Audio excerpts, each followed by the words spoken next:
Former Sunderland goalkeeper Craig Gordon has experienced both the highs and lows of what football can offer.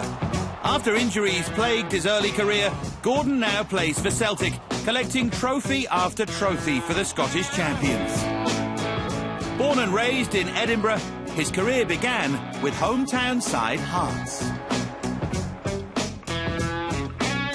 To play for your boyhood heroes, come through the ranks, and then win a cup with the team that you support, that was a huge thing for me back then, to be able to do that, a great achievement. Yeah, I've got a lot to thank them for bringing me through and giving me that experience early on in what was a fairly successful team at that period.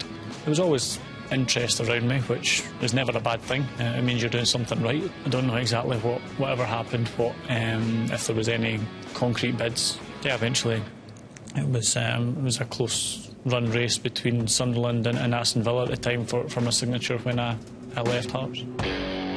The persuasive powers of then-manager Roy Keane secured Gordon's signature at the Stadium of Light, at that point making him the most expensive goalkeeper in Premier League history. When I went down south, they were the closest one, so I went there first, and he wouldn't really let me leave the building, so there wasn't a great deal of choice in the matter, but it was a good step for me. The teams are on their way. The first game of the 9-month drama that is the Barclays Premier League. A crowd of well over 40,000, and this, of course, is very much a football town. And that was huge, such a big day. I can still remember it quite well from that. It was a big occasion in Sunderland to be back in the Premier League. And there's the new goalkeeper, Craig Gordon at Hearts. He was the first player from that club since 1986 to become the Scottish Footballer of the Year. And we were very excited. The noise and the atmosphere within the Stadium like that day was just fantastic, and everything was behind us and pointing in the right direction for us to go in to get the 1-0 win, and it was just a fantastic day. And yes, Sunderland, they've got it! Last kick of the game almost, and Sunderland are in dreamland. What a story this is! We knew it was going to be a tough season, and we managed to stay in the league, which was huge. And I think that achievement with what he managed to put in place there was enormous for the club. They then went on to stay for 10 years. Yeah, I think the achievements were somewhat overlooked in the fact that they managed to stay there in those early years. But it wasn't all plain sailing that season. Just 4 months into Gordon's Sunderland career, he and the Black Cats endured a particularly miserable afternoon on Merseyside. Magnificent 7 for Everton. Misery for Roy Keane. I don't think I did a great deal wrong particularly in the 7-1 game. But these things can happen. And Craig Gordon has paid the price for conceding 7 goals last week. I had to train well and prove that I was ready to go back in the team as and when the manager decided to put me back in. It ended up being 3 games, and I think when I went back in, I had a good rest of the season, and the manager claims that was something that helped. I wasn't very happy about it, but there wasn't a great deal I could do. The older you get and the more experience, you know that these things are going to happen. It's not going to be the last time that's going to happen, and you just have to get on with it and put it behind you. We went on a good run towards the end of the season. We won 3 in a row at one point, including an away win at Fulham, which was a huge boost to us staying in the league. So we found a little bit of form towards the end and got ourselves out of trouble. A series of injuries over the following 2 seasons limited Gordon's game time at Sunderland, and at one stage even left the Scotland ¡1 with doubts over his career. First injury I got was in training just before we played Newcastle in the derby. It was a deflected shot. I tried to change direction and got my studs caught in the turf, and I rolled my ankle. I didn't think it was going to be too bad, but later on the test showed that there was a small crack in the bone, and I was out for 3 months. I played in a game at Stadium of Light against Bolton. Went in at half-time to say that my ankle had re-injured and that I wouldn't be able to play on. The manager kept me on for the whole of the second half, and I had to kind of soldier through it. And after that, I was out for another 3 months. 6 months of that season was lost to the one injury that started quite innocuously. Huddleston through for Jermaine Defoe. Down goes the goalkeeper. very soon into pre-season, the arm broke again just in a training session, and that was another 3 months while the metal plate got put back in again. So that was the third operation on my arm. So that was frustrating, and the metal plate's still in today, so I've never had any more trouble with it. Every time I felt as if I was getting to a point where I was putting in some consistent, solid performances, something else would come up. I was trying to play in games where I probably wasn't fit. I started to think that maybe this wasn't going to be able to be fixed, that this was a very long-term thing, and perhaps it was something that I wouldn't come back from.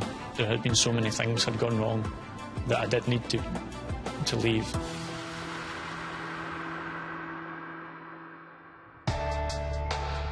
For the first year that I left Sunderland, I didn't do anything at all, and I realised that after maybe a year or so that there was still a possibility that I could come back, and I just missed playing football. And as I trained more into my rehab and actually got back out in the training field and was in the goal, I realised that I could still perform at a reasonably high level, and that for me was a huge relief, that I knew that I was going to be okay and I could play football at some level. I didn't realise where I'd get the chance to come in here at Celtic.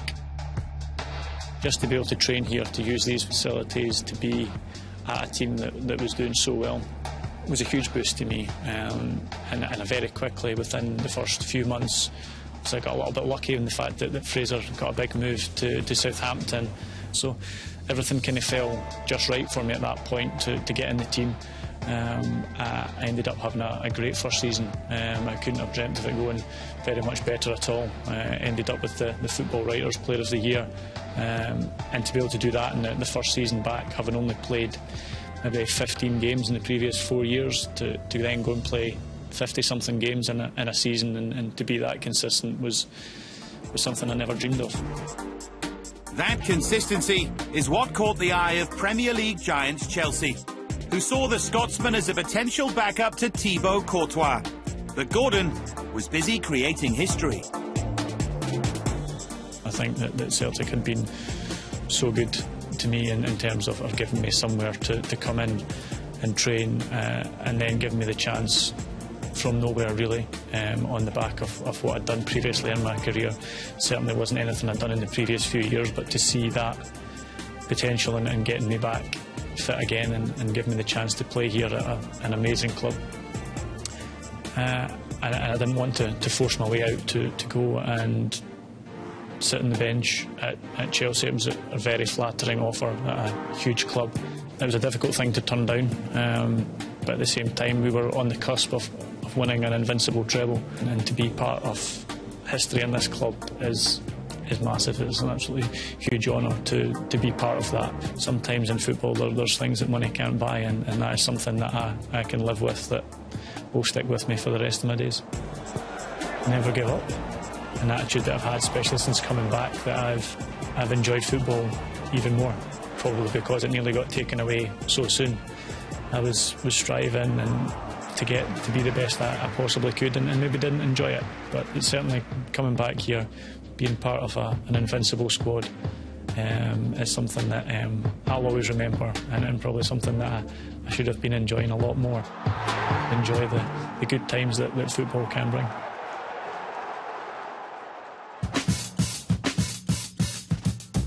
The success of MLS in America has seen football increase in popularity in recent years.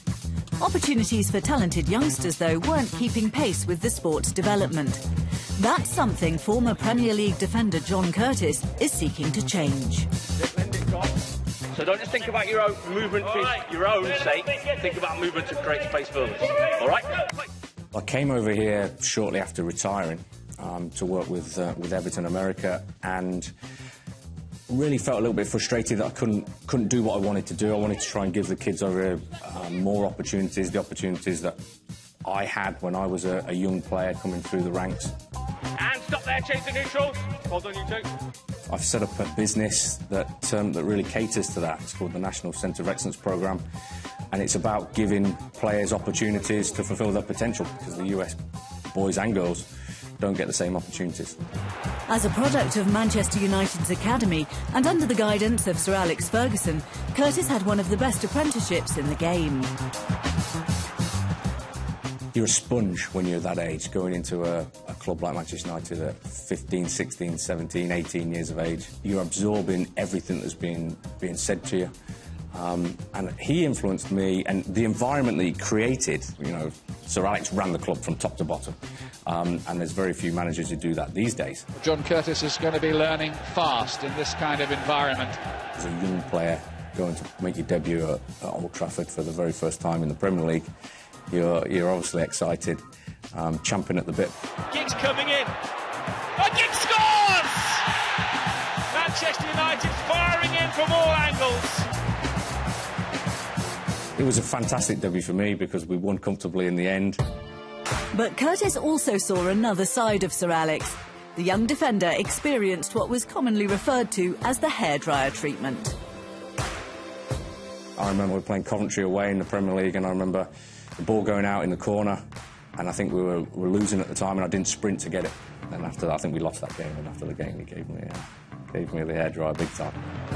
I think later in his career, he really used the hairdryer as a weapon, and he'd deploy it on people he knew he could deploy it on, he wouldn't crumble.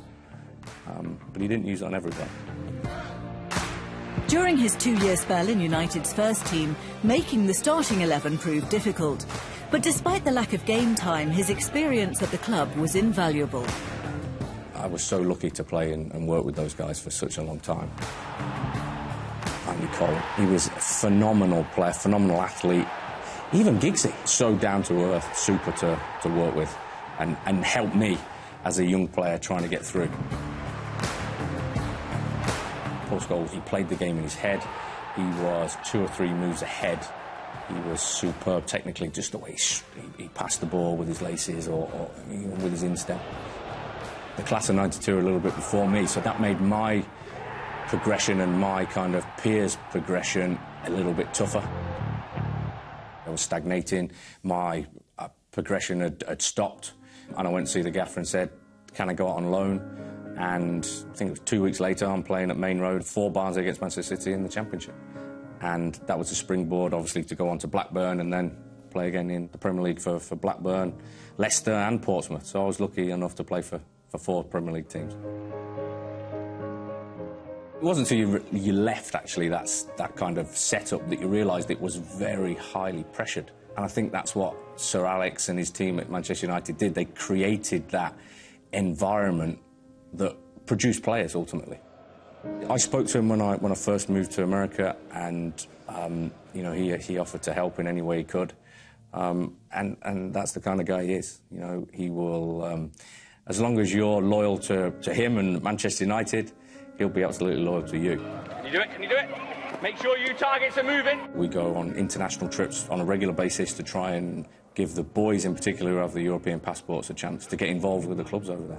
Obviously connections at Manchester United, so we've been there. I think it's important to try and recreate that pressure all the time, because as soon as you step into the first team, there is that pressure. And as a young player making my debut, I really didn't notice that much difference. That's how good a job the environment did of preparing you for first team action. And the environment that he was responsible for creating certainly influences the way I behave today, on and off the field.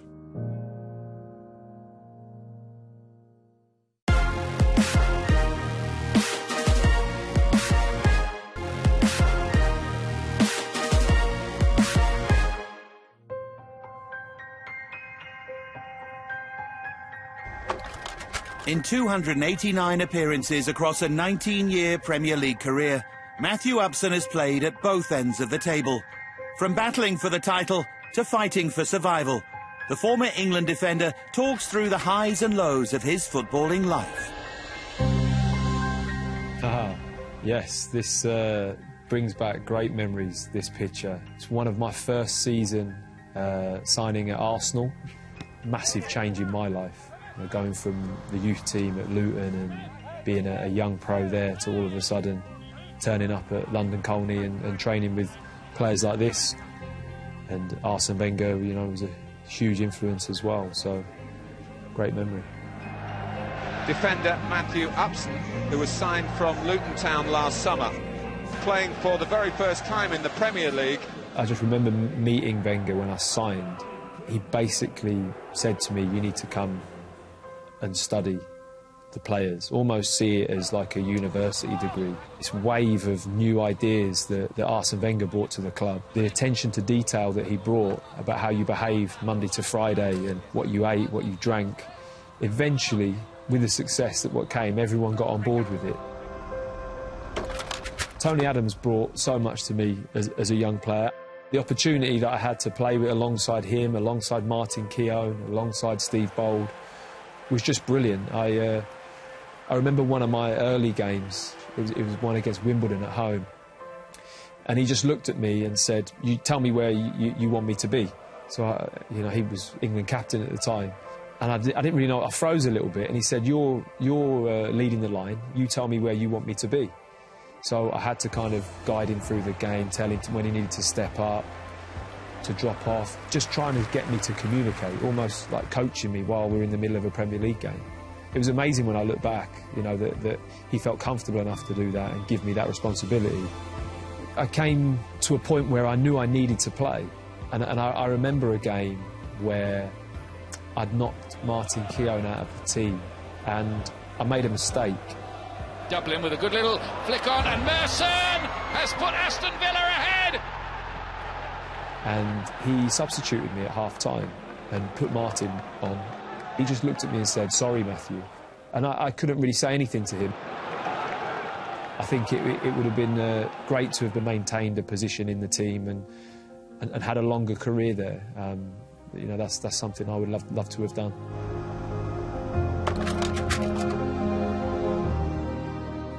This was just madness, really. This is the double winners, 2001, 2002. Probably the best team I ever was involved in, or had the privilege to be around. It was an important season for me because I actually really chipped in with my fair share of appearances that year. Again, injury had struck for me. In the start of the new season after this, so it would have been the start of 02-03, I really noticed almost a shift in Arsene Wenger.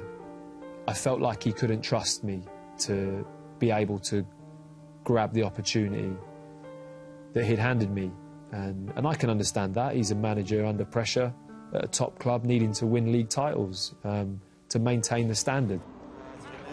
I don't feel I was taken as seriously as what I was prior to that. I needed more direction at times. But I think the person I was at 19, 20 needed something different, and I needed to be told at times. I needed to be given a sharp shock of reality. And I don't think that ever really came.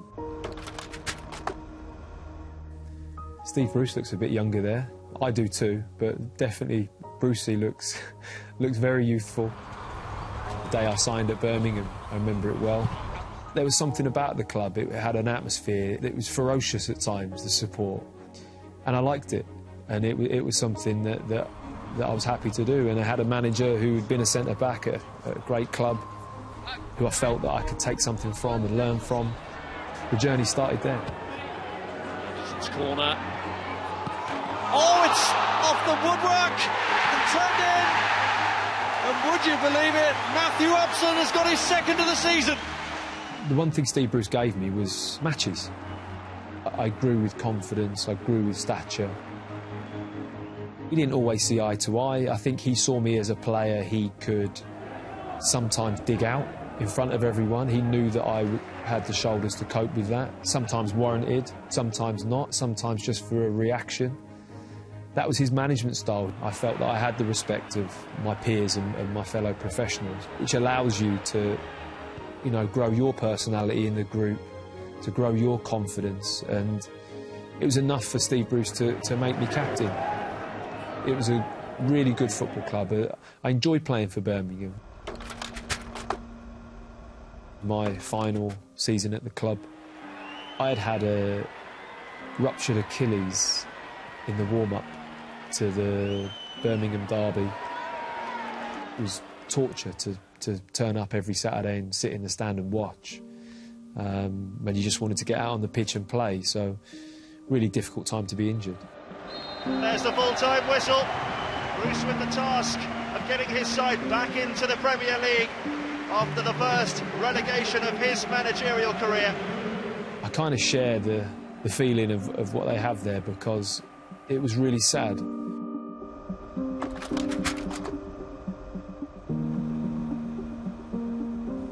Signing at West Ham, not one of my better outfits, I have to say, but brilliant move for me at the time. West Ham had been taken over by the Icelandics. They were having a fresh approach, they had a bit of money to spend, and were bringing in players to strengthen the team, which was in a relegation zone. I got injured in my debut, and I came down and landed really badly. I knew straight away that I'd popped something in my calf, and that was the end of the match. I was probably about 10-15 minutes into the game. Thankfully, West Ham stayed up. Gianfranco Zola had come in with Steve Clarke as his assistant. Zola was given hardly any money to spend, not a lot of freedom to change players. I think the only thing that kept us up that year was the respect that we had for Gianfranco Zola, to be honest. It just wasn't a great place to be at that time. There was a lot of discontent, supporters weren't happy, the club changed ownership, and as soon as the new owners came in, you kind of almost felt that Gianfranco's days were numbered at the club, and they replaced him with Avram Grant. My most difficult season in football was under Avram Grant, 2010-2011, when we got relegated. We had quite a laid-back approach at times, was very easy to get on with, but it brought a different intensity to the club. Right from the start, I remember just thinking to myself, we're in trouble here. It needed constant attention every day. Everyone needed to be at their maximum. Everyone needed to be disciplined, to be organised. And we weren't that. I think the end of that season was definitely one of the lowest I'd felt in football. West Ham's 6-year stay in the Barclays Premier League is over. It's undiluted agony for Avram Grant and West Ham. And it was my final year of my contract at West Ham, and I went into the summer. I was 32, but I was so hungry to play still. There was not one doubt in my mind about what I wanted to do and what I wanted to achieve. I still had so much to achieve.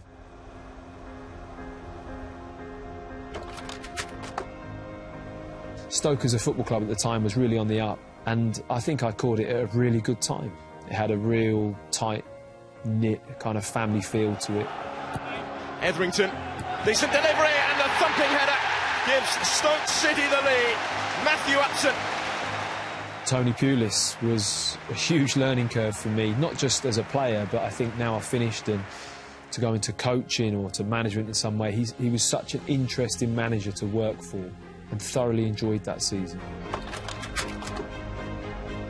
Got myself to a Premier League club again to play at the highest level. That for me was a massive accomplishment and something I'm very proud of.